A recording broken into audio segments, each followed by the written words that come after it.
I understand, please, yeah. Give me Want the this? number. No, no, you need like iPhones. Give me the 929 number. 929 Uh-huh. 477. 3785. Yep, Okay. yep. I see. I All right. see. Was it one of these or? That's cool. Yep, yep, yep, yep. So, yep, yep, yep.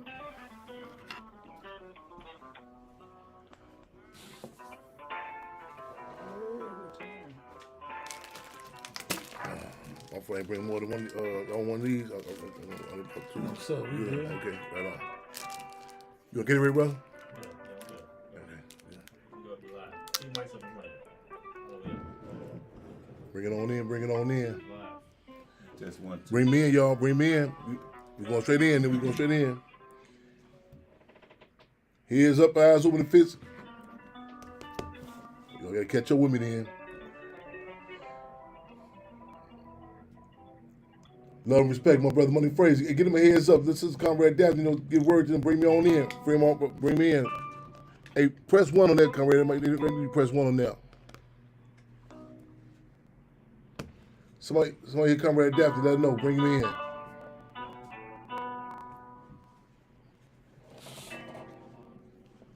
Money Fraser. Contact the Comrade Daphne. Let her know. Bring me straight in. Bring me straight in. Bring me straight in. Quad. Hit Sister Comrade Daphne on the Facebook or somebody. Let her know. Bring me straight in. Tell them bring me straight in. We moving. We moving and grooving, man. 929-477-3785. Hit that number. Press one. Tell them I'm coming. I'm at the door. Let me in. Let me in.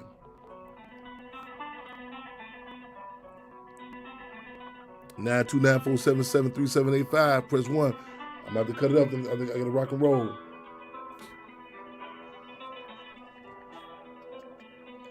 Okay.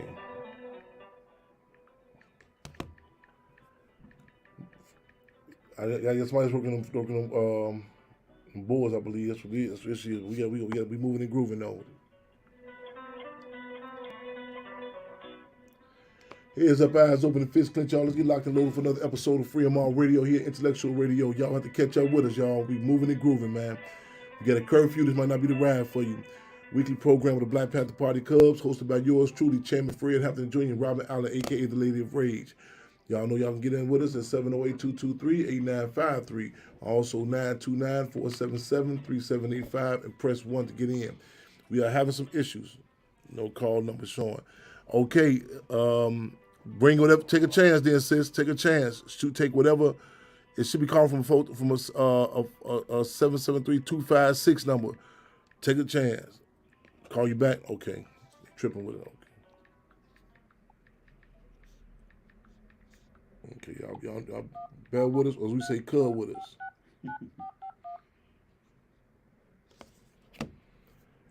Moving and grooving, y'all. It's better making history. Yeah, Fremont. Yeah. You gonna call me back on the other number? I just called you back. Okay. On what other number? The cell number? Huh? Hello? Yeah, click me on. Yeah, yeah. Now click me on this one. Yes. Remedy.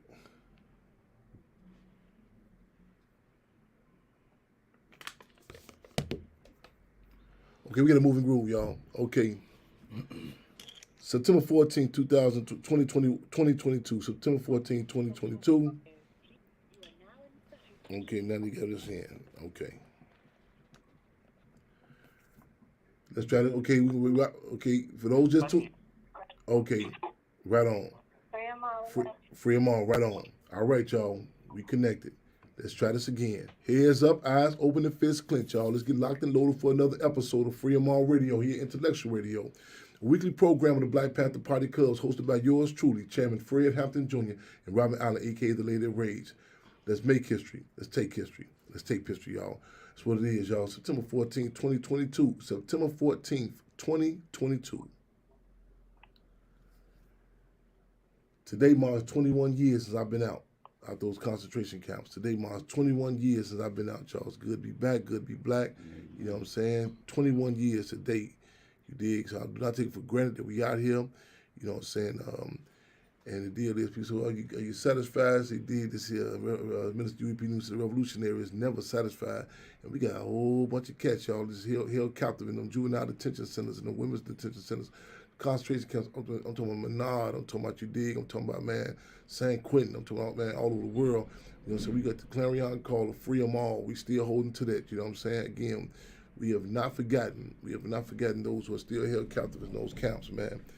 Spirit of one prisoner, one contact. Make sure if y'all leave out here, y'all commit to contacting, corresponding with some respective prisoner. You know what I'm saying? That's still held captive in those camps. Again, do not take for granted your loved ones are not only safe, they're alive. As we said before, you know, Adolf Hitler, some of his initial victims in the gas chambers was those who did not receive any mail. State of Illinois has prisoners who've been dead over 15 years, and they still got them on count, still getting paid for them. You dig? Again, it's good to be out here, man. We in the spirit of the Harriet Tubman Code, we got to reach back for those who are still held captive, y'all. In the spirit of the Harriet Tubman Code. Today, my 21 years since I've been out. Say how we going to celebrate? We're going to continue to work, y'all. We're going to continue to work, you know what I'm saying? Yeah, we're going to grab a cigar or something later on, but you did what we going to, coming out to Fidel Castro, coming to Ernesto Che Guevara, they still was moving and grooving with that. So again, so that's how we're going to celebrate. We're going to make a commitment before we get up here. Make a commitment. Everybody with the one prisoner, one contact. That means at any given time, if I call you 3 in the morning, you should be able to give me a status check, a rundown on some particular captive that's held captive. And that means status check means what's their ID number, if they're in SEG status, you know what I'm saying? What's their commissary look like, you know, so what's their next court date, what motions they filed, where they appeal at, like that. You know what I'm saying? One prisoner, one contact. You know what I'm saying? I'm talking about the Mumi Abu Jamals, you dig? I'm talking about your cousin, sister down the street, the C numbers, people in general. Again, what's the call? Free them all, y'all. Got things, we still have not come down from the revolutionary high of the Chairman Fred Street Party, August 30th, y'all. You know what I'm saying? The momentum is still high out there. We're going to keep on riding that wave, man. Chairman Fred would have been 74 years old had he not been assassinated December the 4th, along with Defense Captain Mark Clark. You know, since we getting ready for the 75th also. We got some moves coming up this December. We talking about International Revolutionary Day. Talking about that Africa move, y'all. That's right. This December. We'll keep y'all posted on that. Also, what else we got on? The FBI files on Aretha Franklin. This is something to even talk about in regards to artists, you know what I'm saying? The COINTELPRO, the counterinsurgency, the survey, you know what I'm saying? We up the ante with the Judas and the Black Messiah in a number of ways. You seen the Billie Holiday movie. You know what I'm saying? They acknowledge the federal surveillance on a lot of organizations. A lot of people, they subscribe to ideology that just pull yourself about a bootstraps. That you ain't got to worry about. As long as you do what you do, you ain't got to worry about what they doing. When you come from utopia, let us know. You know what I'm saying? Because in the real world, this impacts. A philosophical tool that we relate to is dialectical materialism. And some of the characteristics of that is that my actions impact others and vice versa. And when you're talking about the state, we better believe their actions impact us. You know what I'm saying? So we're going to talk about that. Aretha Franklin, you know what I'm saying? It's the surveillance, all that went down, and how, you know, certain moves artists did and wouldn't do. You know what I'm saying? See, a lot of times people say, well, they just not conscious. No, why certain people say, well, the rappers ain't going to say certain things? They know. A lot of people say, Chairman Fred, a lot of people don't know what you're talking about, don't know about the Black Panther Party. I say, I beg to differ. A lot of them do know. That's why they don't want to get out. They do know the heat that comes with it. As Park said, we know to say Dr. King knows to say Malcolm X in grammar school. All right, y'all, 929-477-3785. Press 1 to get in. Got some special guests in the building with us, y'all, you know what I'm saying? So we have to introduce themselves. It's something else we had on the flyer. Got the Chairman Fred Street Party, Aretha Franklin, Illinois Prison Project. Yes, sir. Something else is on there. I'm moving so fast. We squeeze something else, Aretha Franklin. Okay, it'll come up. But meantime, between time, brothers, who we have here, man? Again, welcome. Who we got here, brothers? Thank you. I'm Vincent Bogan, and I'm a navigator for the Illinois Prison Project. And you say you left 21 years ago today. I think I saw you leave. Wow. I was with you, you know. Yeah. I was with you. Yeah. You know, and I served 33 and a half years. One more time. I don't think the listeners heard you. 32 and a half years prior to the Illinois Prison Project and their efforts in supporting me in my clemency petition and getting my clemency, my commutational sentence granted by Governor Pritzker. But say this, right now, it's 32 years, and I tell we let them number roll off our lips kind of easy, as people take it for granted. Yes, sir. we just want to say, man, right on for, you know what I'm saying, keeping your head up, because we clear that the purpose of prisons is not to rehabilitate us, it's to, you know what I'm saying, it's to break the will and spirit of men, women, and children. And the fact that you sitting here, we even started that dialogue yet, dope, you know what I'm saying, but want to commend those that even acknowledge those who still held captive, you know what I'm saying, because I tell them that the impact, like I tell people, I say subconsciously, I catch myself not riding down California sometimes, 26 in California. Yeah. You know, we say, damn, you don't even be conscious of it. You know, it's not a place that you look forward to. Like, you know, what the deal is. We in Field Marshal George Jackson said, no man, I'm paraphrasing, no man, no woman will leave that place unaffected. You know what I'm saying? When we hit those numbers, hit them doors, state trades, and I tell people want to shake it like the prisons in Abu Ghraib, Baghdad, when they revealed the pictures of them being tortured and naked and beaten. They said, why y'all didn't say nothing? A lot of prisons said we did. We tried to file grievances. You know, nobody heard us. And other prisons said it was so embarrassing. It was so embarrassing. You know, we want to forget that, man. But the deal is we can't forget. I just want to throw it in there, brother. Yes, sir. Yes, sir. We can't forget. Yes, sir. And that's my mission. I thank God that I'm a part of this team on the Illinois Prison Project, because they what they're doing within the last 3 years haven't been done the whole 33 years of my incarceration. Yeah. You know, so I'm truly grateful for that, and I'm going to put forth all efforts that I have in me, you know, to help support that mission So you're right. of eradicating mass incarceration and perpetual punishment. Right on. Right on. Yes, sir. Right on. We honored and humbled to have you here, and we triple breasted today, y'all. Who else we have on this side? Naviel, Anthony Jones, community navigator for the Illinois Prison Project. Served Let me know if 30 y'all years. give me a heads up, y'all, on one of these. You know, we on Facebook, StreamYard, you name it. If y'all make sure y'all let us know that y'all can hear us loud and clear. So y'all, I want to make sure y'all hear us loud and clear. No problem, brother. Go ahead. Yes, sir. Served 30 years. I had a sentence of natural life plus 30 years. I was given at a young age, when I was what they call now was emerging adult, was given a sentence of natural life plus 30 years at the age of 20 years old. Was given a death penalty hearing, was almost put at death row, but they didn't at that time, but they wanted me to die in prison. And I did 30 years of that, and through the efforts of Jennifer Sobel and the Illinois Prison Project, you know, I'm now not only freed from that sentence, you know, I became a paralegal while I was in there, and working on my case and countless other people's cases, and you know, now I'm blessed to be able to be a community navigator for Illinois Prison Project, and aiding and assisting and men and women throughout the state of Illinois to navigate for themselves, to work on their own commutation so they can get free. You know, because that's, as you said, it's in the spirit of free them all. That's what we try to do, free them all, because everybody is worthy of a second chance, and some say it's a first chance because they never had a chance in the beginning. I'm kind of like flashbacking, you know, when a brother was speaking, you know, just flashbacking, you know, saying through the walk on Stateville, the state blue state blue shirts on. So I'm just flashbacking, you know, while I held captive, you know. And the brother took me for a minute, you know, just said, you know, I left out of there, and just Field Marshal George Jackson said that, you know, there are no guaranteed tomorrows, you know, in particular in those places, and the drip, this had, you know, I'm reflecting back on the campaigns that we took on, you know, battles, you know what I'm saying? When I say battles, stuff that a lot of people may think and see as trivial, you know what I'm saying? I mean, like, every day it's attempts to dehumanize you, you know. I'm flashbacking on, you know, this, you know, get the water back on, get, you know, showers. Yeah. And a lot of times you can get caught up with the basic day-to-day survival as opposed to dealing with appealing your case or getting back on the streets, you know what I'm saying? You know, you're dealing with that. Yes, sir. And that's why we really want to stress to make sure y'all, again, I need y'all to make sure y'all commit to this one prisoner, one contact. Because, again, it's glitching on Facebook, Fraser.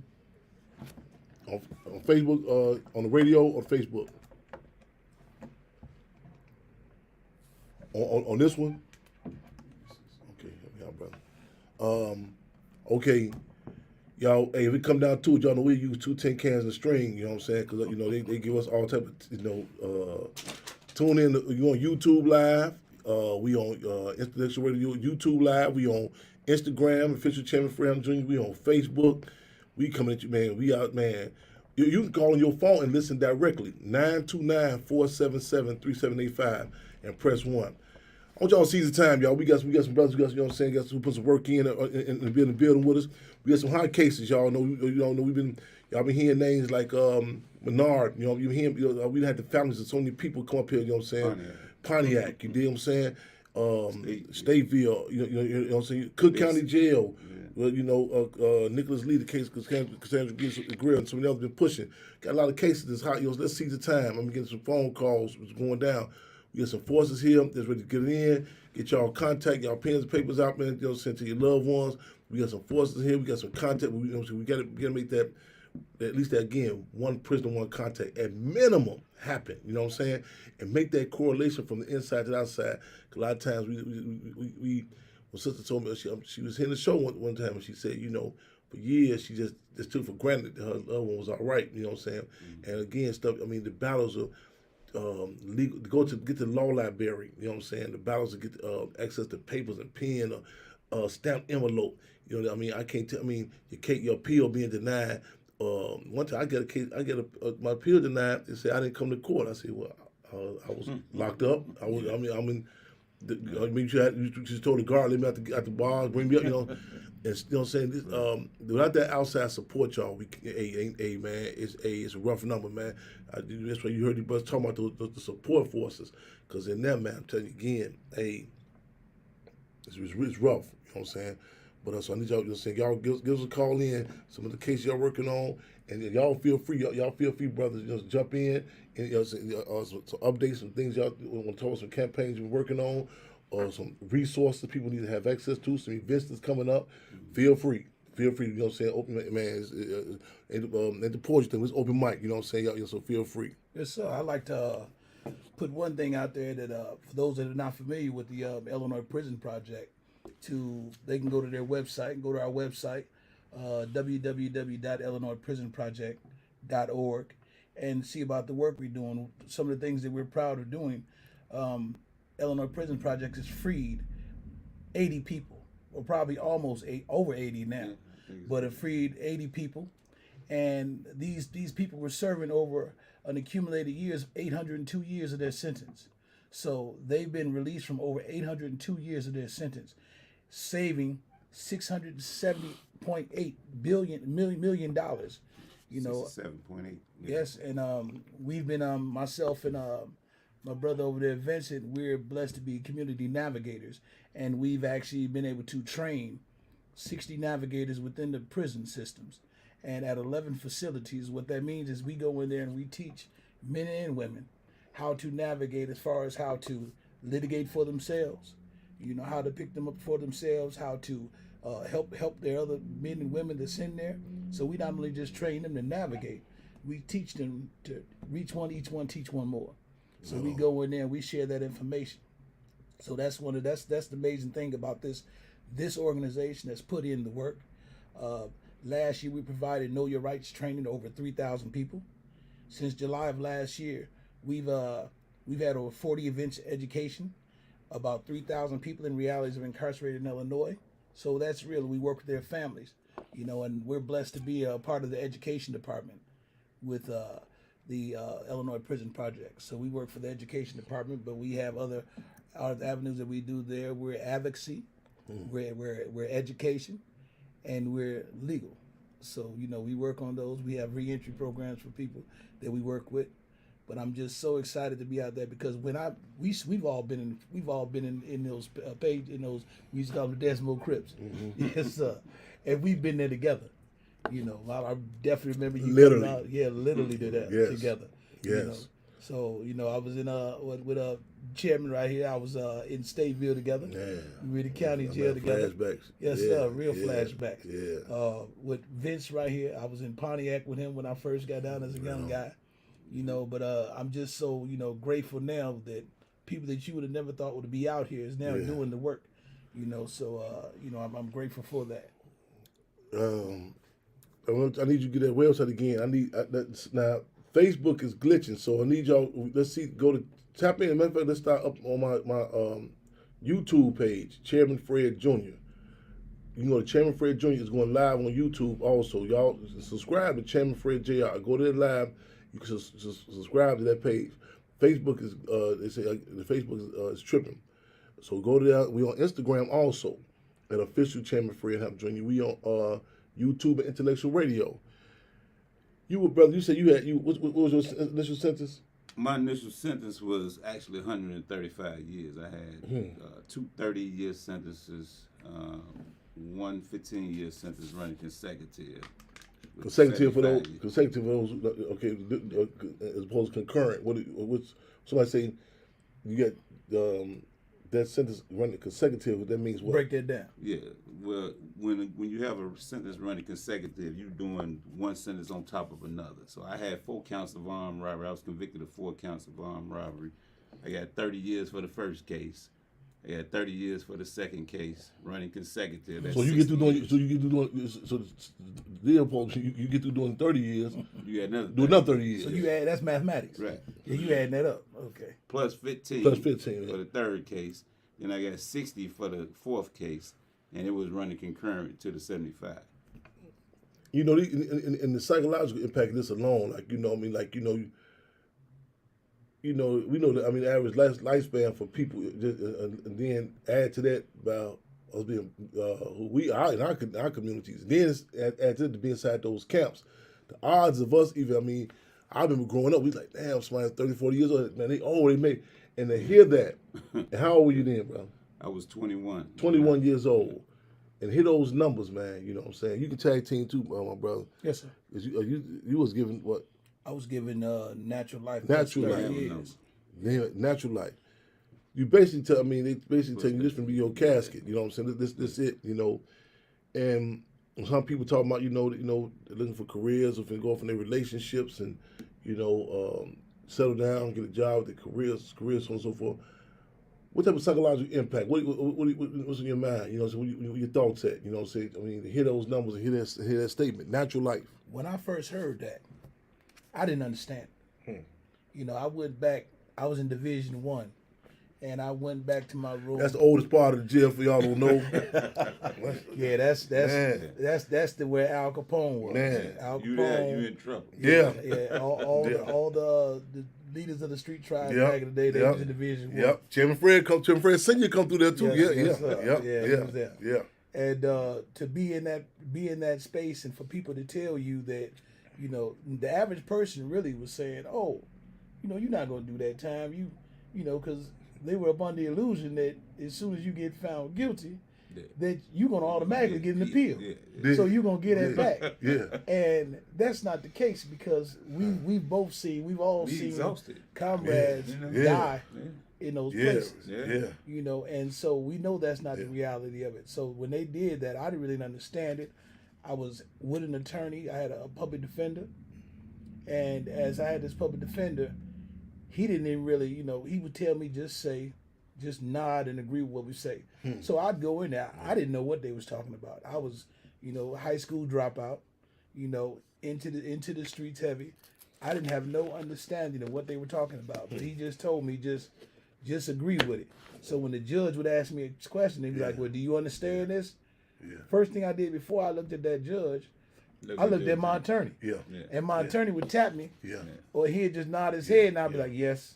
And he'd ask me another question. I'd look at my attorney. Yeah. And you see this, I don't know what was going on. But I would say yes. And by the time I got back to my room, Listen to this, y'all, in the courthouse. This the rundown. Yes, Yeah. by the time I got back to the cell and got up there, they was like, you got natural life. And I had a aunt. She understands back in the 70s that life sentence meant 20 years. Right. because back before 1978, 79, I believe one of those years when they February changed it. 1st, 1978. The Perfect. February 1st, permanent sentencing yeah. scheme went into effect. You had a 20-year sentence. I mean, you had a life sentence. Excuse me. You did 20 years, and then you'd be eligible for parole. Right. And Well, most likely you got out. after 11 years, 3 months. You know, that was 20 years less good time. Was 11 years, 3 months. You would go before the parole board. But you're right. I mean, a life sentence at that time was the equivalent of a 20-year sentence. Yeah. So everybody in my family was thinking, oh, worst case scenario, you got 20 years, and it's 50%. So you may do 10 years. This is what they. But they not studying the law. You had to turn life is like even different states. Yeah. People need to be cognizant of that. Like you emphasize. You said natural life. A lot of people like, and these like the Pacifics. Like, you know what I'm saying, had a system. A lot of times we look at it vague. You don't understand the politics of different terms that they use. So make sure y'all we hearing this, and this is ever developing because I mean a law changes, it may be certain terms just missed about it. You say, oh, ain't no big deal. But you know what I'm saying, what it means, life, natural life, you know what I'm saying? So make sure we listen close. Big difference. And a lot of times, big difference. And we get up, a lot of us, growing up in our communities, y'all, we get our sexual education, our legal education, hands on. We get to learn about this, you know what I'm saying, cats becoming fathers and, through the process, because as Tupac said, I think some schools should talk about stuff that we got to deal with. Yeah. No clue. You know what I'm saying? We learn. What's the case? Trayvon Martin, the sister, Janelle. Can't remember the sister name. The one he called, and she said run. The criminal was coming behind him, or the white. Zimmerman was coming behind him. Yeah. He called.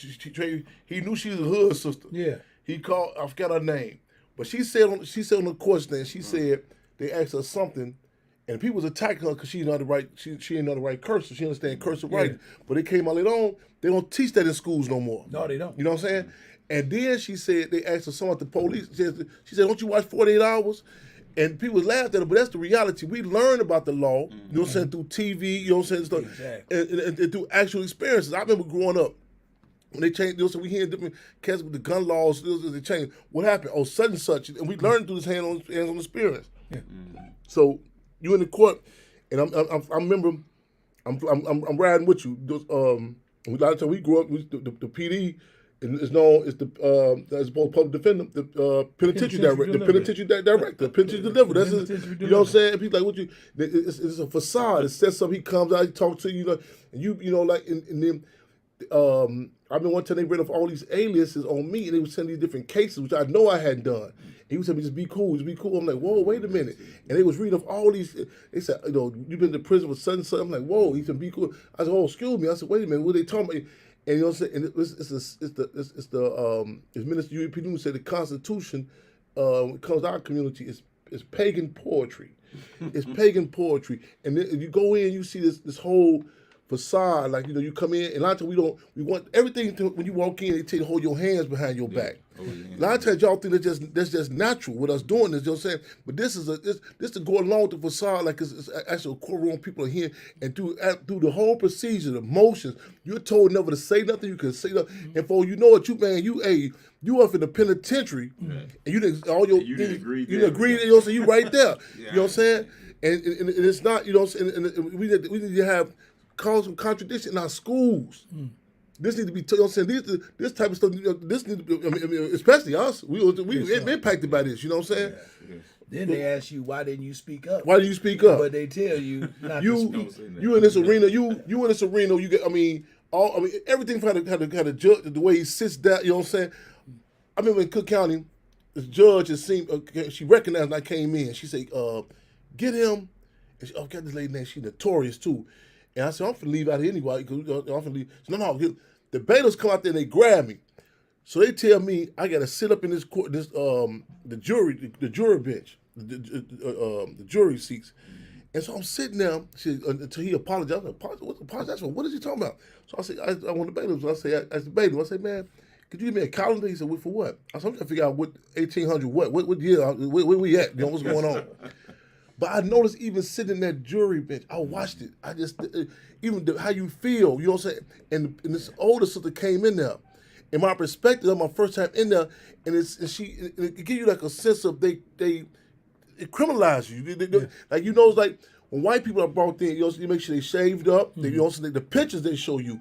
You know, we had to go through fights a lot of times. They counted just get your civilian clothes, because a lot of times you come in, you think we just had a jail clothes on. You know what I'm saying? And your mindset was they in jail, so he must have done something wrong. You know what I'm saying? All this we have to start. You know what I'm saying? Really analyzing, critical analysis. You know what I'm saying? The whole process of this here. You know what I'm saying? Once you get a jail suit, like you come to dinner. You see the turkey already plucked and everything, the cranberry sauce dressing. You like, okay, I guess he cool with it. You know, this how it go. You know, so hold on, man. This ain't what this process. Chairman. Yes, sir. I want to give you another with that. Right now, what we see today, you see a lot of people that's going into courts now, and they're saying now they have a lot of things, whether it be the John Burge, the Ronaldo Guevara. No. If we don't know these names, we writing these names. We writing these names. If we don't, I know our ordinance is definitely for me. But if we don't know these names, make sure we talking these names. Yeah. Now I was arrested by Ronaldo Guevara. I was at Area 5. Remember all these names, y'all. And when I was there, I had a torture claim in. I was beaten. Yeah. But years later, when I hear about other cases with Juan Johnson and so forth, when he had the lawsuit against Area 5 police, Ronaldo Guevara. Yeah. So when I'm hearing about this was something new. We were like, we was, the police beat us. We would go through the hood, the police beat you. Right. And it was part of it. Right. So that's processing. Yeah, so years later we find out that this is torture. Right. But in the hood, we just the That's police come beat you go. down. They come ask you for a gun. Yes. They said, well, give me a gun. You give them a gun. They was cutting our brims off our hats, putting us in certain neighborhoods. Yeah. So it was so many things going on, but it was to us, it was natural. Yeah. So now fast forward, a lot of men and women that have been tortured, that have been sitting in these cells unjustly, and some of them may be guilty but not guilty as charged. Yeah. And they've been trumped up and brought up more charges for these individuals. But now because now people are saying, okay, you can't beat them, that's torture. Yeah.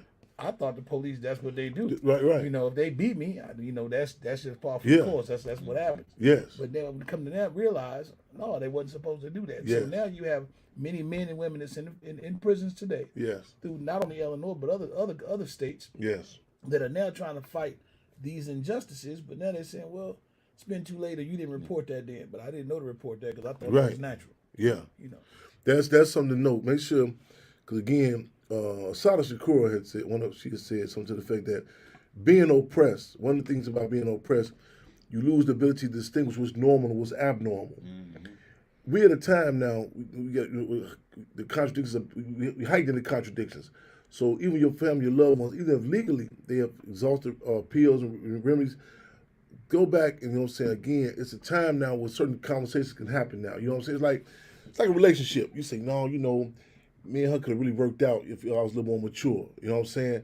And you say, now I get myself the maturity. Right now, it's a political maturity in our community. You know what I'm saying? That people can relate to. You know what I'm saying? Because, do not take this climate for granted. Because it could be over with tomorrow. Oh, yeah. So we have to seize the time. So and use those terms, torture. You know what I'm saying? And we have to be upfront because I remember I was going to court. I was going to trial one time, and the lawyer was telling me, you have to stop. You have to be conscious of how you referencing the police wagon. I was saying the paddy wagon. Mm-hmm. And she said the jurors take that as offensive. I said, what do you mean? She said, that's the racial the racial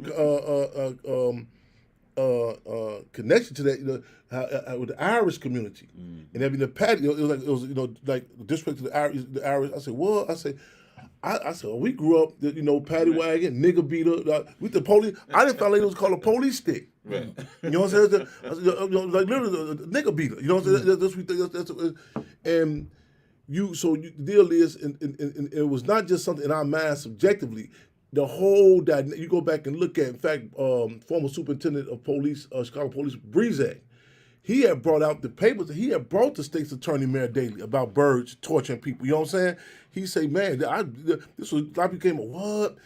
come in the Chicago Tribune was like, we busting up these cases. I said, y'all knew it was common knowledge. It was common knowledge. If we heard that you didn't get beat, the police said, we're like, what was you taking to? You know what I'm saying? They didn't beat you. You must have told something. You must have told something. You know what I'm saying? And either you told something, still ain't beat. They were still beating them cats down. You know what I'm saying? So let's see the time, y'all. So make sure y'all go back in y'all, you know what I'm saying, y'all memory files, whatever, you know what I'm saying, and look at your loved ones' cases, you know what I'm saying, a lot of stuff that they, you know what I'm saying, they did people to talk about, whether it be embarrassment or just taking it for granted, you know what I'm saying, that's how it go. Like you say, man, that's dogs bark, cats, you use cat little box, you know what I'm saying, and police beat you down. And then, you know what I'm saying, we hiding the contradictions, y'all. So again, let's seize the time and put this out there, man. Go back and look at them cases, man, got some loved ones. We can say you might just dismiss and say, well, they gone. It ain't over, man. It ain't over. Yes, sir. Let me add something to that. 'Cause Yes, sir. you're right. This is we in a political climate, and it's coming to an end if we don't, if we don't get Seize out it.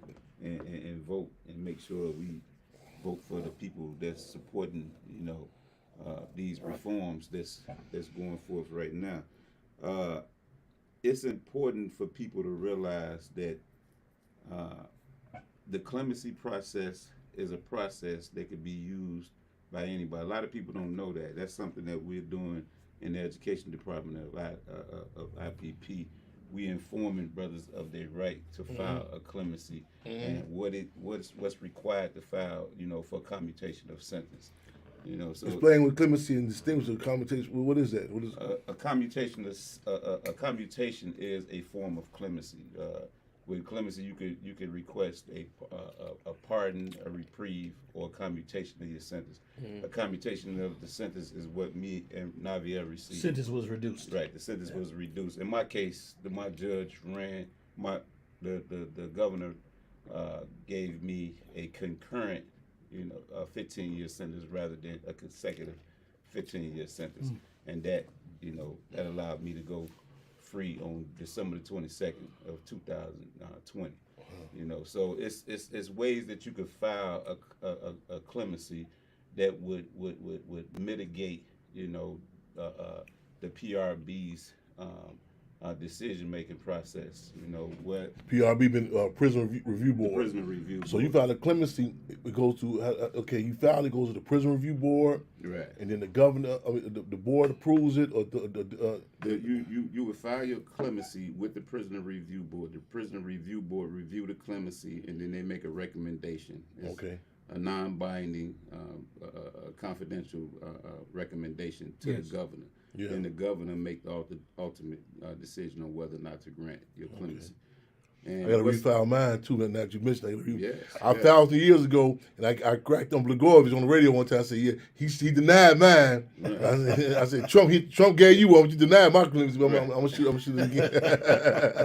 Exactly. I want to even just the clemency that was granted. I've been out. How long you been out, Vince? I've been out. It'll be 2 years.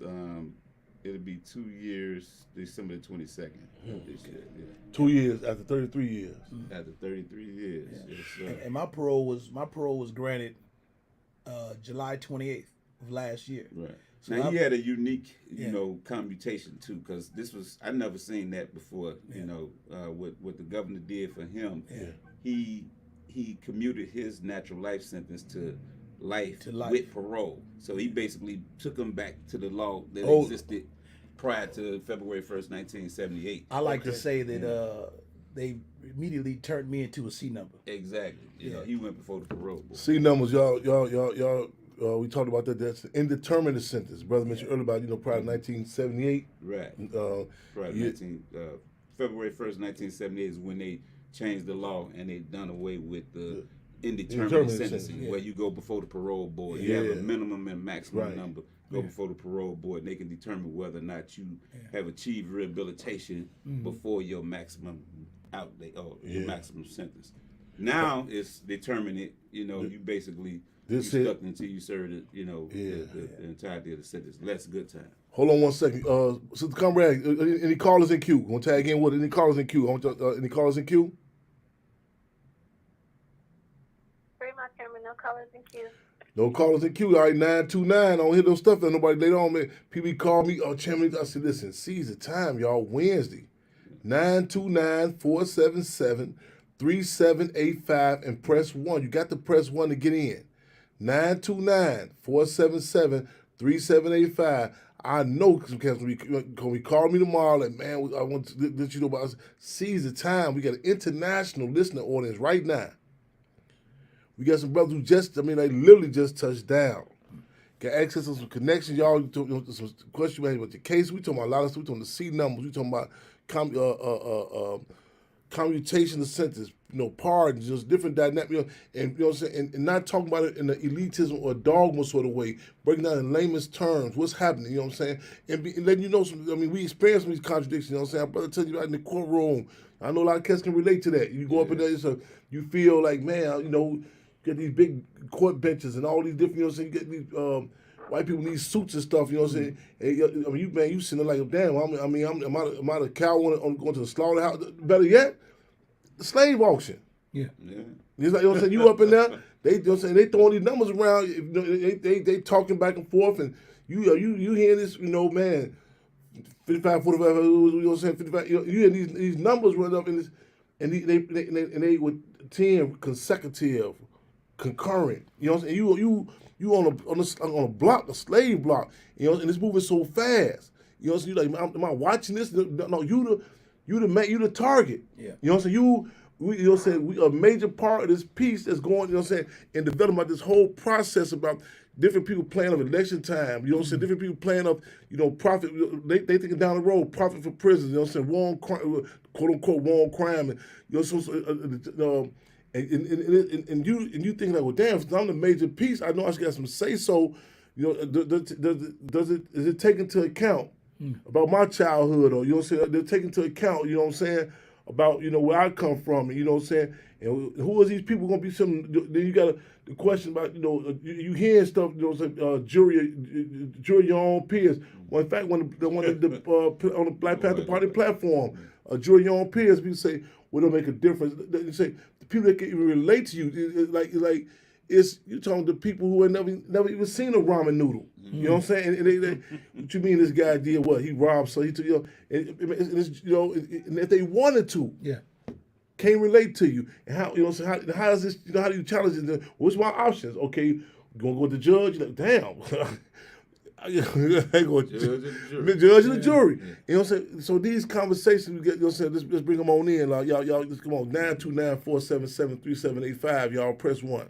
Chairman, that's one of the things that I like about the work that we do with Illinois Prison Project. That I remember as a young guy in Division I reading Native Son and immediately identifying with Bigger Thomas.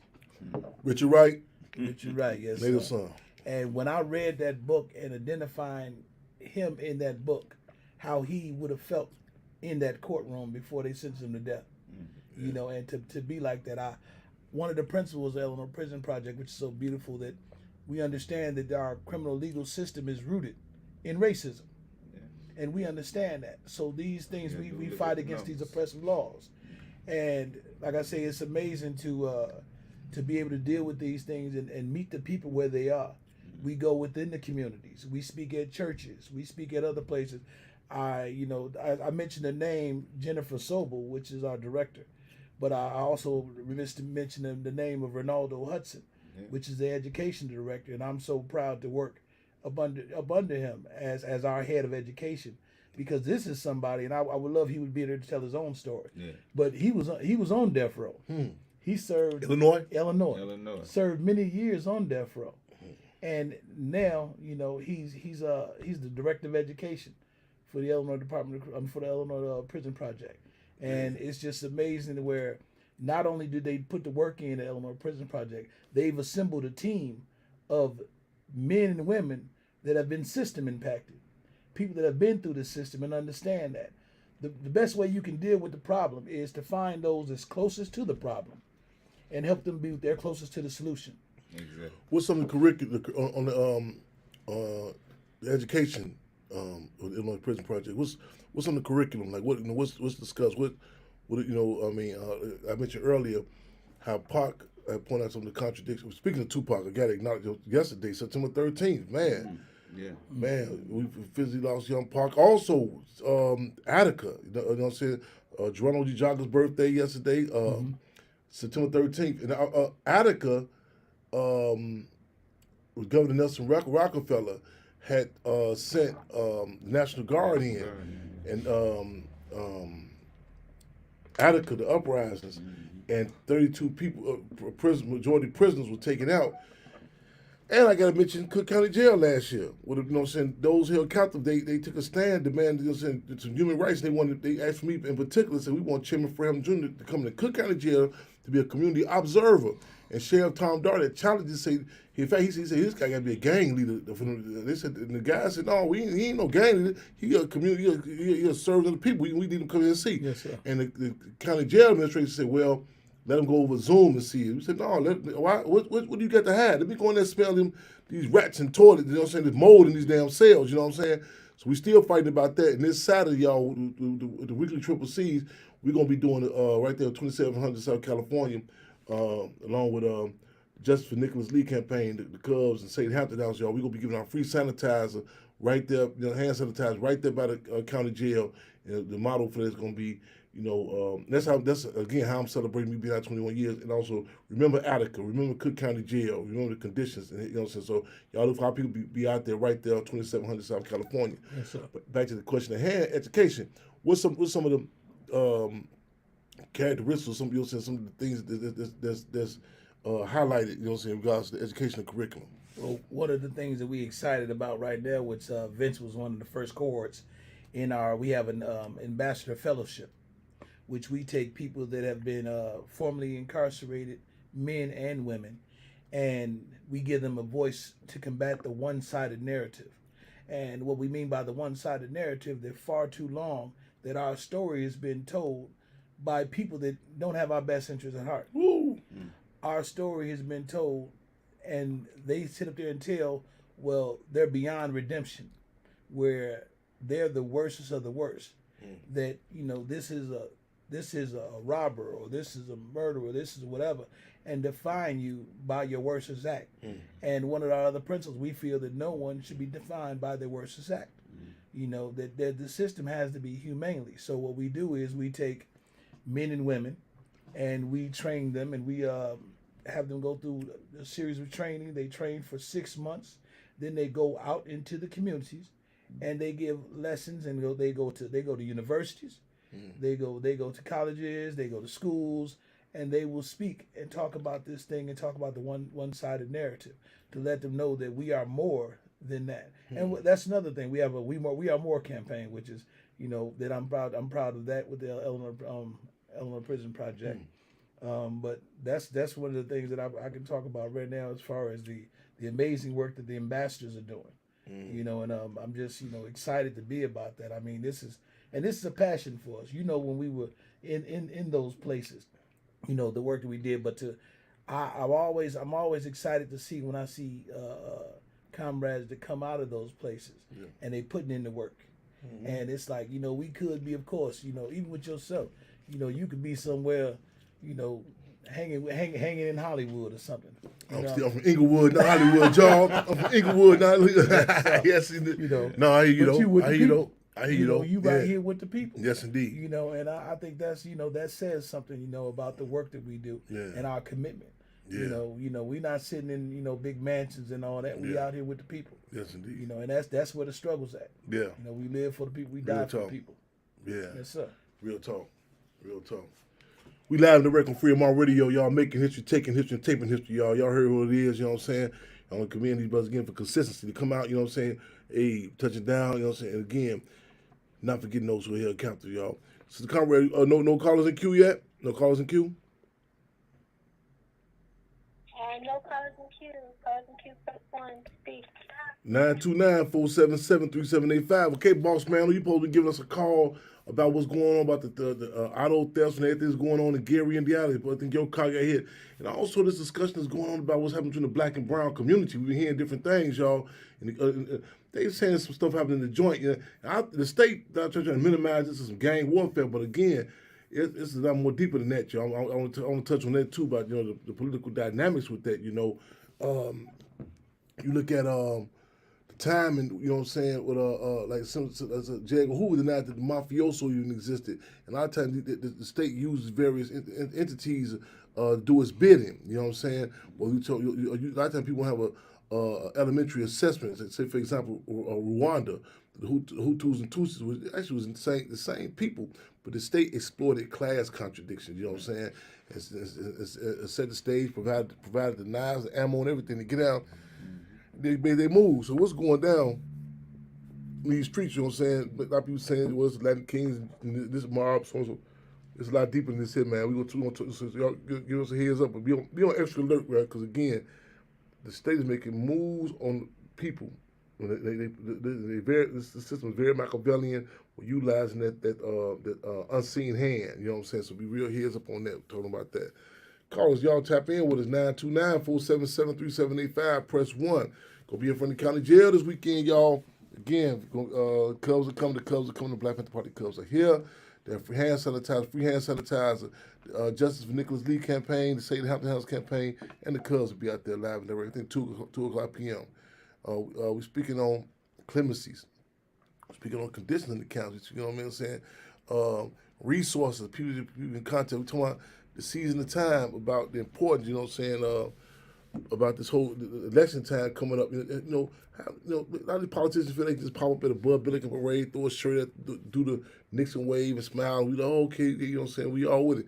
You gotta up the ante. What's their position about what's going on in these places? The infamous Cook County Jail. God forbid. What's happening in Menard and other places, y'all? Live and direct. Tap in. Yes, sir, bro. Yeah, I would like to talk about another initiative that we're doing at the Joe Coleman Act. Yes. The Joe Coleman Act is medical release. Mm-hmm. For your listeners that may have a loved one that's in prison in Illinois, the Joe Coleman Act started from, this was a brother that was incarcerated, and he got severely ill, near death, and they wouldn't allow him to die in peace at home. So this law came out, and it's a new law, the Joe Coleman Act, and now we've been able to get people freed through the Joe Coleman Act medical release.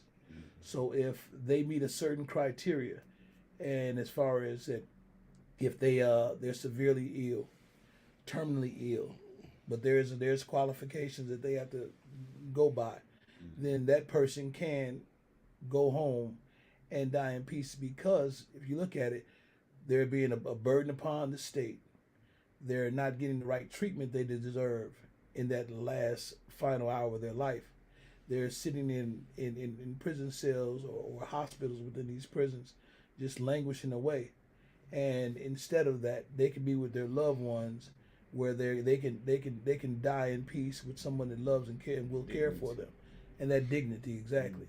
So that's another avenue that we use, and I'm actually more excited about the Joe Coleman Act, and that because I've seen so many of my brothers within there, and sisters as well, that have transitioned and died within those prisons when they could have been there with their families. So the Joe Coleman Act, commutations of sentences. We also have some toolkits on transfer protocols. As far as if people are trying to get transferred from one place to another. Some people may want to get transferred for educational purposes. They may want to get their degree. I was blessed. I went in there. I went into the prison system with I was a high school dropout. I had no formal education other than that. I used to love to read though, but I was able to eventually get me my associate's degree. So I got me an associate's degree. I also went to, I actually ended up, going to school for a vocational school as well to learn about that, and I became a paralegal, working as a paralegal for the past 16, now 17 years, because a lot of the work we do is counted as legal as well. But being able to do that work and to put the work that we've done for so many years, the training that we've done for so many years, being able to bring it out here and work for our people, You know, to work for the disenfranchised, the wretched of the earth, as people say. You know, ones that really, I mean, I think people that are incarcerated in prison, we're the last legally discriminated group. If you can, you can't discriminate on, you can't discriminate on race, you can't discriminate on religion, Right. you can't even body shame no more. You know, you can't even talk about somebody's shape, color, or whatever. But you can always discriminate against somebody that's been in prison. Yeah. You know, and now you have laws that are perpetual punishment laws that continue once you've done your time.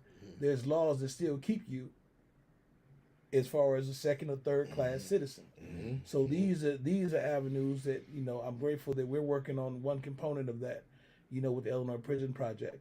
But there's, you know, I'm excited about that, and you know, like I say, we doing the work, and I'm grateful for that. That's statewide?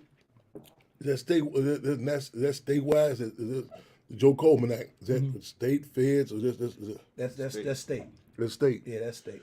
I want to know some.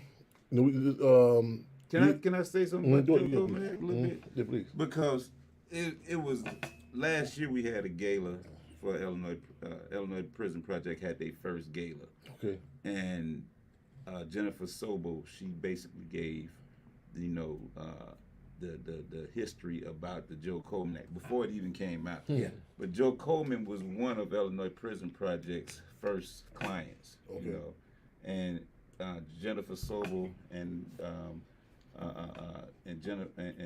Joe Coleman's son was working to get him out of prison, and they was telling her she filed a clemency on his behalf, an emergency clemency because of his illness, and they was telling her that he had to sign the document, it had to be notarized. You know, they was sending her through all kind of red tape. Yeah. So his son, you know, went through the efforts of getting it signed, getting it notarized, and then he personally took the document to Springfield. Wow. But in the process of doing that, Joe Coleman died. And Jennifer Sobel, she mentioned how she was so upset about, she said, but rather than get mad, she changed the law. So that law was written by Jennifer Sobel, you know, in the Illinois Prison Project. And right now today, brothers, I witnessed 3 brothers get out, you know, under the Joe Coleman Act because of the efforts of Illinois Prison Project. And women. Yeah.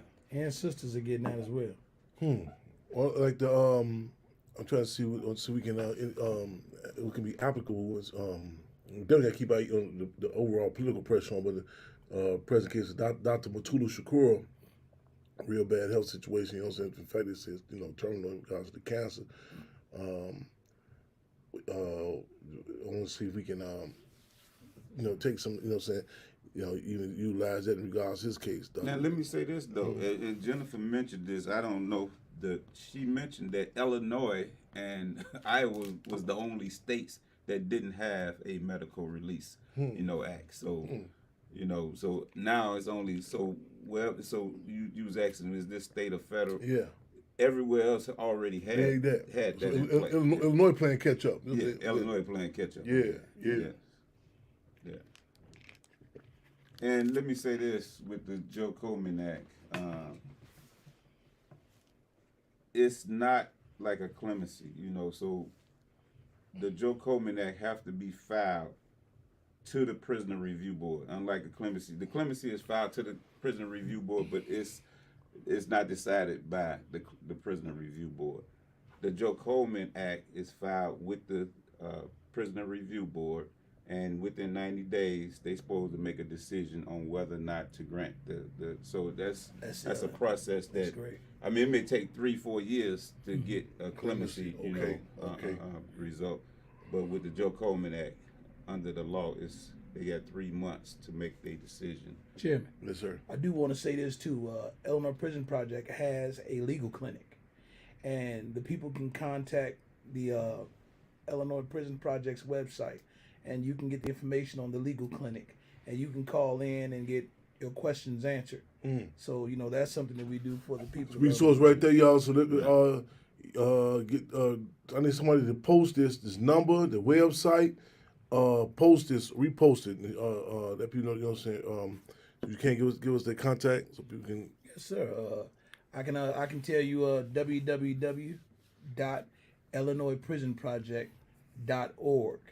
You go there, you go to that site, you'll see all the menu, information you need to do. There's a menu in there it'll take you to the information.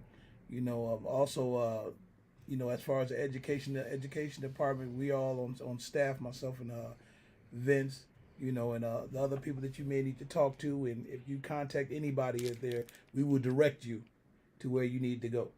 So, it's just, as soon as you contact that's, www.illinoisprisonproject.org. You contact there, and you can get there, whether it be the education department, legal department. We have been excited about doing clemencies.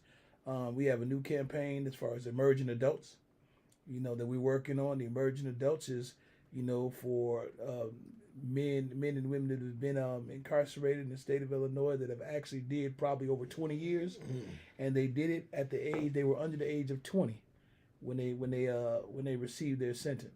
Yeah. So that's a campaign, and we've basically worked off campaigns where we've worked with veterans. We worked on veterans. We have another campaign, Women and Survivors, which I'm so proud about that. Because and I come from a family of domestic violence. So when you see there's somebody now where you had women have had to protect themselves, and then they've got arrested or locked up because they protected themselves. You have, so that's another place that we have Women and Survivors. It's a hot case right now. This sister, I'm seeing her face. I can't recall her name. Yeah. She has long braids. I'm just seeing a young sister. And they try to, I can't remember the sister's name. Go ahead, it'll come to me in a minute. Yeah, but it's just so many things, man. Like I said, you can look at the history. We're not just talking. If you look at the history of what's going on with the Illinois Prison Project and the work, we talk about over 80 people have been released. And this people with natural life. Yeah, people, no traffic tickets. Right. And traffic tickets crazy now too, though. But right. But this, in all seriousness, I'll put that in context. Because a lot of times we hear terms like, "Come on, get your sponge, get your record clean." You get down there, and the small print say, "Oh, you're gonna have this type of case." Yeah. So I think it's imperative. You can't have a felony. So you talk to so that's important to note. And that's something that really the people should listen to and understand, because I know with myself, when I was trying to get litigation, I exhausted all my institutional remedies, and that means I went through every system of the court in Illinois, and I was shot down. My appeals, I exhausted all my appeals, and my last course of action was a commutation, which was through a clemency to the governor. And when I began to put that forth, before that, people were telling me contact the Innocence Project, contact one of these many innocent projects. And unfortunately, they don't want to hear your case if you say, well, I'm not innocent, but I'm not guilty as charged. Right. So I didn't do everything they say I did. Yeah. They don't want to hear that. Right. Yeah. They want you to go through They want a DNA and you test. in it. They want the Yeah. DNA exoneration through there. And those, to me, is the slam dunks. Those are easy. Those are easy wins. Yeah. But when you find individuals that actually have, admit their wrongs, Right. and said, okay, I made mistakes and so forth, and I did wrong, but I'm a different person now. Throughout the years, whether it be, some people say aging out, some people say, as far as there's some new studies about the neurological development, of the brain of someone, and that study has basically changed a lot of things all over the country. It's talking about the neurological development of the brain is not fully reached until the age of 25. So when you see people that are impulsive, young people in the neighborhood is impulsive, they are quick to follow the crowds and do negativity. And the thing is, because their brains are not fully developed, and what they're doing is because of they're easily influenced, which I know I was an easily influenced young man. So when you easily influenced, you following the crowd to do what's wrong. Peer pressure. Yeah, peer pressure. I wouldn't even embarrass myself to talk about all the silly stuff I did. Yeah. It was almost like akin to, you ever watch Tom and Jerry? When you see them, just doing little stupid stuff. That's how it was growing up. But to now to see that there's evidence of your, certain parts of your brain was not fully developed.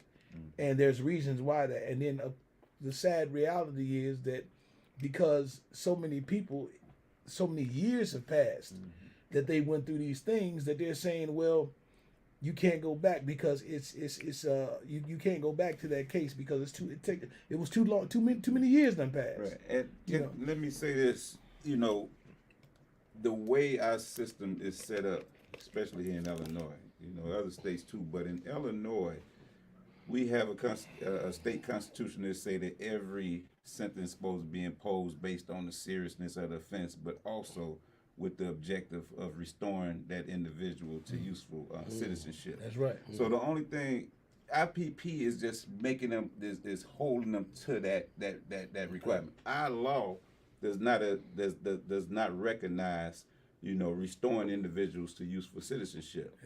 Especially when you consider right now if you commit a first-degree murder, you would be sentenced to 100% sentence. You cannot earn any good time. There's no incentive for reform.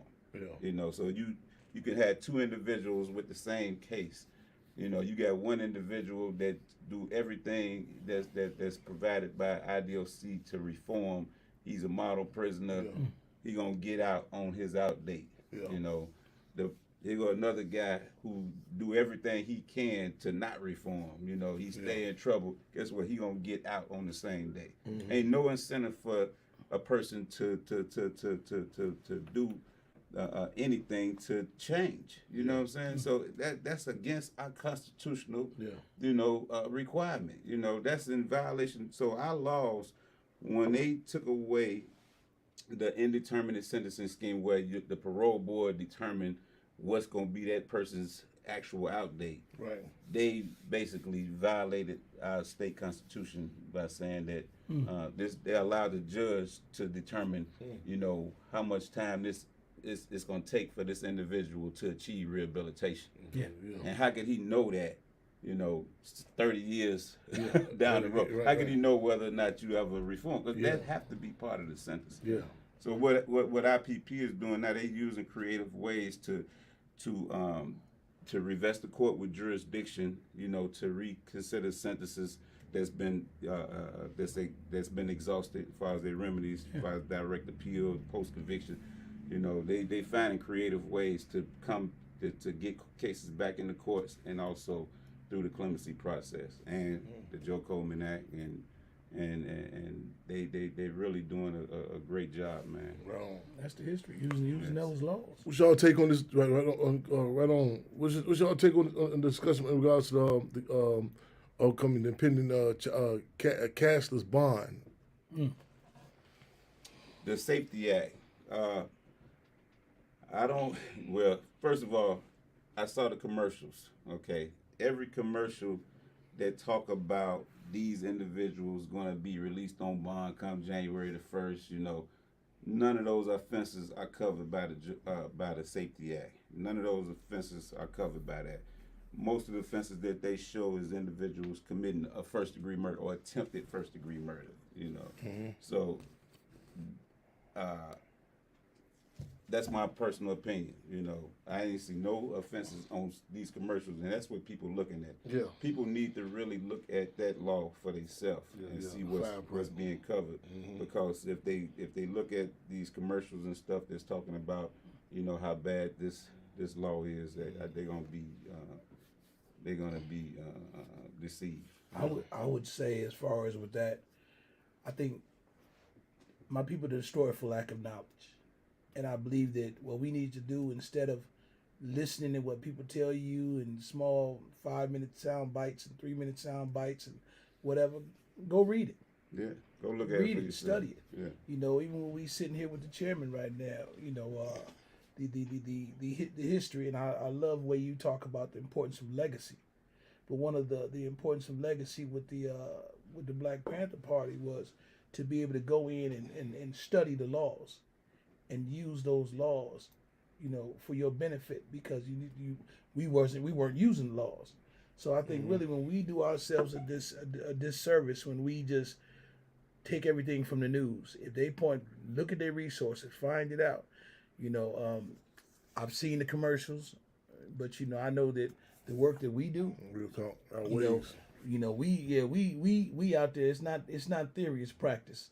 you know, and I believe that, you know, that the work that we're doing, I believe that stands on itself, and you know, that's what we want to continue doing. But you know, I believe that people do not be deceived, as Vince said. Go study the things for yourself.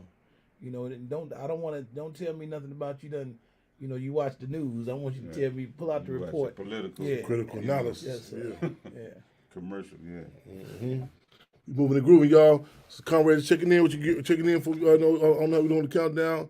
No callers in queue. Down about 13, 14 minutes. No callers in queue. 929-477-3785. Press 1 to get in. No callers in queue.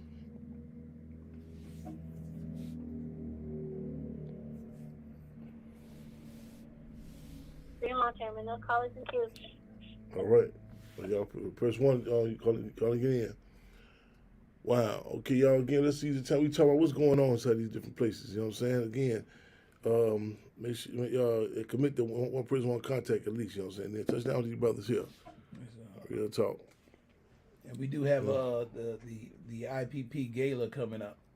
Yes, You what know, is that? that's gonna be on the 22nd, next Thursday. Okay. It's gonna be at I think it's gonna be at the Ovation. Yeah, those You know, the Ovation in Chicago. So you know, this is the second one. It's the second one, and I'm gonna say the second annual. Mm-hmm. You know, because we both were at the first one.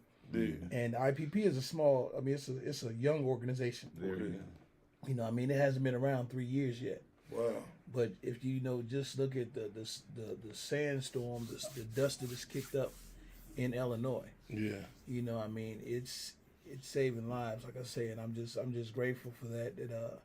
You know, but the gala, Yeah. you know, it's going to be a great event. I'm excited to be there, and you know, to share the space with people that's about this work.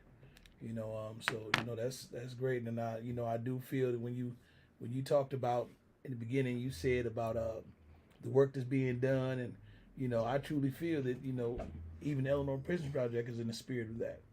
You know, we using these laws, we defining for ourselves, we're going in there and correcting these wrongs. We're going against these racist policies. You know, we believe that no person should be defined by their worst act. You know, these are principles that we stand by. Mm-hmm. You know, and we challenge each other to that. You know, we hold each other to those principles. There's accountability there. So, you know, I'm just, you know, happy to be able to be a part of that. And you know, like I said, it's you'll find myself and my man Vince, we start work I think at like 8:39 in the morning, but I'll call him at 7 in the morning, you know, and we'll start talking about what needs to be done and the policies that we're talking about. So, you know, this is a passion. You know, this is a passion. and it's something that me and him, you know, in particular, we've been doing even before, you know, getting out. You know, I was a law clerk for 21 years prior to my release. He was a law. We worked together. You know, Yeah. We worked at Dixon Correctional Center. Yeah. doing the same type of work. You know, Yeah. you know, Yeah. for $40 a month. $40. I want y'all to hear that. We got paid $40 a month. Yeah. About $1. Matter of fact, it was less than $1 a day. It was about $1 a day or something like that. Yeah. So you know, it's to me, this comes full circles, because as I say, when I see the chairman, I remember the chairman, you know, years ago. You know, and seeing, you know, this and Dr. you know, Burroughs. yeah, Right. Oh, man. Dr. Burroughs. Shout out to Dr. Burroughs, Dr. Margaret T. Burroughs, y'all. You know, Yes, so the founder of the South Museum. Yes. Hell of a lady, man. Hell of a lady, Yes, man. indeed. Yeah. True revolutionary. She spoke at the Chairman Fred Street Party. She was a keynote a few years ago. Yup. Yeah. So you know, her and Mother Helen Sinclair. Yeah. Sinclair. She's on 100. She's on 102 in a minute. I talked to her. Too. She already. She I talked to her about 4 months ago, maybe. Yeah. July. I called her. July. She was in Florida. Yeah. Okay. Yeah, she was in Florida, and first thing she said, I heard some stuff about the brothers in Pontiac. What's going on? And I'm like, Mother, I don't have any information, but I'm going to try out. This sister is what, almost 100 years old. No, She She 102. 102, Yeah. and she still. First thing she asked me after Only all thing stopped us years. from coming into the penitentiary was COVID. COVID, yeah. So. First thing she asked me about. And her Well, how the sidekick people do? Maria, we can't forget about her. Oh yeah, yes indeed, yeah. Maria's singing all the time. Yeah. But she wanted to know about the people. Yeah. I mean, and that's that spirit is, I think, what fueled us, and that's what we got our education there. And me meeting the chairman, and being able to be taught by him, and that was definitely an honor. I remember a lot of the things that the motto of the month. Yes indeed. Y'all, hey, motto of the month. I spoke about that a little while back, and I was just, people who we identify, we hold up. You know what I'm saying? Then you'll come across cats, different counts, and automatically, they have to be able to run it down. January 17th, Deputy Minister Defense Bunchy Carr, and Deputy Minister Education John Huggins. February 21st, Malcolm X. March, Marcus, Marcus, was it March? Was it Garvey? I think God was June Garvey. No, March, maybe Garvey. No. Okay, I'm coming back to March. June was slacking with the Garvey. July 17th, Larry Roberson. August, Jonathan Jackson, Field Marshal George Jackson. September 13th, Attica. October 8th, coming down to Ernesto Che Guevara. November 17th, Spurgeon J. Winters. December the 4th, Deputy Chairman Fred Hampton, Defense Head of Mark Clark. And we said, shut them joints down. Man, clench fist in the air, 5 minutes, a moment of silence, man. Yeah, man, real talk, y'all. Yeah, that was good, man. Yeah. That was our training ground. Yes, indeed. And that's why the motto of the month, man. Yeah. We had them flyers. I tell you, we had that law that had them flyers popping up, making the flyers right and everything, man. Yeah, I believe I was doing them and I wasn't supposed to. I was Yeah, man. Hey, man, get them over here. Cats like, man, we had them flyers, man. The PE, man. Oh, yeah, man. Political education classes, all that. Yeah. And, that type of work there, that's why we call them the university. Man, yeah, man. They put us in there as, I said prison can be either a womb or a tomb. It can be somewhere where you educate yourself and you come out better than you were. And we turn those into university, or it can be a place where you die. Tomb. Yeah. And we were birthed in those places, and it's, like I said, it's definitely an honor to be with you, Chip. Honored to have you brothers here, man. Yeah, honored to have y'all here, man. Yes, indeed. You look a little nostalgic right now. You feel like, I can see it. Yes, indeed. Yes, indeed. But we've been moving and grooving, man. Like I said, man, we have not come. I threw the Chairman Fred Street Party August 30th. I had to land with the natives, man, left, man. Hey, clench fist to everybody, y'all. I mean, hey, loving the plan come together. Mother comrade, you know what I'm saying? Man, the Cubs, y'all, man, I mean, the work put in, man. Sister K, Sister Chastity, man, all the performers, man. Dr. Deshaun, Cassandra, man. I'm talking, hey, man, you come up and talking about, man, I mean, everything down to the balloons, everything, man. I'm talking about the street party was up, the natives, the district, man. They told me the Chairman for the street party, y'all, on the reservations, y'all. I'm talking about, man, all the artists, GSO, Fat, man, Capital P, man, Daniel Swift, you name it, man, we have a whole lineup, y'all. So we get ready for next year, y'all. It's gonna be on and popping again. Let me give a shout out to a birthday, Sister Yvonne, whose mother was Deputy Minister of Culture, Chuckles. Father, man. I don't know if y'all seen y'all remember that picture. Her father, when the government had attacked the Moore family in Philadelphia, and his arms were stretched like this here, and he had the dreads, and they beat him down. It was Durban, Africa. That's her father. He was released not too long, 4 years ago, and then we lost him physically, but 2 years ago. But her birthday is today. I'm gonna stop by and show my birthday greetings over there. Hey, y'all, okay. Yeah. So I trying to get some rest. I said, I'm just man. I'm as the chairman Fred said, too proletarian, revolutionary, intoxicated to be astronomically intimidated. In other words, too high for people to be shook up, man. Real talk, y'all. Real talk. I will be in Philadelphia. I think we got something going on this weekend also. Laying back on shout out to that flash we posted. Paul be at the end of the road tomorrow. I gotta go get on top of these other campaigns too here about this water. Water in State, no water. We could take water. Cassandra Green, Dr. LaShawn take water in Stateville, Mississippi. You know what I'm saying? I mean, everywhere, man. I mean, basic needs, man. You know what I'm saying?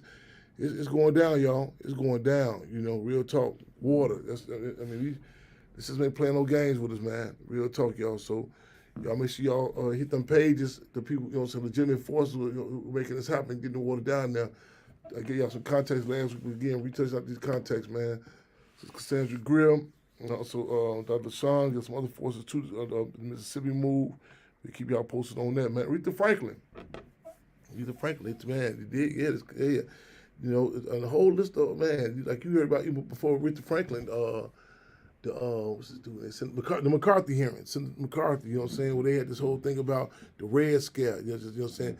They told how many white people careers was destroyed, and people committed suicide by saying you was communist. But you were talking about the hit that Paul Robeson. Paul Robeson, man. So they talking about now even Dr. Burroughs. Oh man, you can't man know that. And there's something that was Paul Robeson. Yeah. Malcolm talked about his love and admiration for Paul Robeson, but there also Dr. Burroughs. Dr. Burroughs is like I think a Lady Day. Not necessarily that was Paul Robeson's Lady Day. That she had a lot of the business, man, and she was a man. This lady, man, I'm talking about short in stature, man, stature, but you'll see her man hopping on the bus. Yeah. Anyway, she'll come up in that penitentiary, man. She'll come up in there. Loaded. Man, I'm telling you, man, we come there, man, you be on lockdown. Dr. Burroughs up in here, man. I came through Jolly. I'm like, man, I'm cool. I don't man, I'm trained. Yeah. Going in, man. Get back to writing my poetry and everything, man. Dr. Lonely, Dr. Burroughs, man. When I first get out, she said, you know, man, I said, they don't give me no job in the South Museum. She's like, go on over there. She called, she made me, I get over there. You know what I'm saying? Up the docent over there at the top of the museum. Dr. Margaret T. Burroughs, man. Phenomenal lady, man. Phenomenal. Yeah, y'all do that, man. Yes. You think this, and those who don't know, you know, they talking about, like, it's weird to hear them say Lakeshore Drive, the Sawwood Drive. Yeah. This is the first non-native inhabitant, you know what I'm saying, be over here. He come out of Peoria. He was married to a native, to indigenous woman, John Baptiste Point du Sable. Yeah. And he, you know, said fur trader. And Dr. Sheep, man, it's been a lot of battles, you know, so you think, why? Don't forget, in Chicago, in particular, this race thing, and it's like, why? You got a high school, I'm trying to tell you. Yes, indeed. And I think I could have painted her drawings, too, because she donated to us in Hampton House, Dr. Burroughs, man. Y'all don't know who that lady is, make sure y'all, man, check her out, man. Phenomenal. Yeah. Phenomenal, y'all. Brothers, I think we're going to cut down. Anything else y'all want to add before we close out? Let me just say this: the airways, whenever y'all want to come on back in, it's always open for y'all, brothers. Well, thank you. We appreciate that, man. It was good to be able to speak to the people about, you know, what's being done. You know, because when we were inside those places, we didn't know what was being done out here. Yeah. We thought that nobody was working for us, but being out here, we wanted to make sure that people know that people. So if you talking to your family, loved ones, and they're inside them places, let them know about the work that the Illinois Prison Project is doing. And if they need things dealing with clemencies or whatever, they can contact us and get a toolkit, so we can work on their commutation of sentence. They can work on those themselves. They can submit information in to see if we can take their case. But if we can't take their case, we will send them a toolkit, which is what I use, and I bear witness that they work because I'm here. Y'all heard it live and direct here, Fremont Radio, Intellectual Radio. Y'all inspired of making history, taking history. Weekly program on the Black Panther Party Cubs, hosted by yours truly, Chairman Fred Hampton Jr. and Robert Allen, a.k.a. the Leader of Rage. Y'all just stay locked and loaded, y'all. Again, man, Clinchfield salute all those that came and showed up and showed out for the annual Chairman Fred Hampton Street Party. Next year, he'll be 75 years old. But in the meantime, between time, y'all, we're getting ready for Africa. This our International Revolutionary Day. We'll kick the meetings back up later on, I think, next week. This weekend is Saturday from the Cook County Jail. Remember Attica. Remember Stateville. Remember Cook County Jail. You know what I'm saying? Also going to be in Philadelphia. Also, the forces there. Keep your heads up, eyes on the fist clenched. In the meantime, between time, what's the call, y'all? Free them all. So give me something I can take out on the music side before we head up out of here.